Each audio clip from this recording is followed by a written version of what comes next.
ባለቤትህም አይነ ስውር ነች። እንዴት አድርገህ ለትዳር አጫሃት እስቲ? አጋጣሚ ሆኖ አብረን የተማርነው ከሷ ጋር አብረን የተማርነው ማለት እሷ በተወሰነባት ትበልጠኛለች፣ ትቀድማለች ከኔ።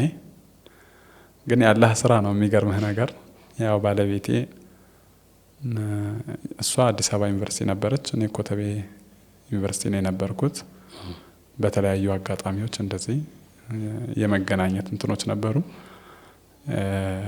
ኖርማሊ ስለኔ መረጃ አላት፣ ስለሷ እኔም በቂ መረጃ አለኝ። ምንድን ነበር መስፈርትህ ከማግባት በፊት? የኔ መስፈርቴ በነገራችን ላይ የቲም የሆነችን ሴት ስጠኝ፣ እናትም አባትም የሌላት የቲም የሆነች እና መልካም የቲም የሆነች ሴት ስጠኝ ነው የምለው።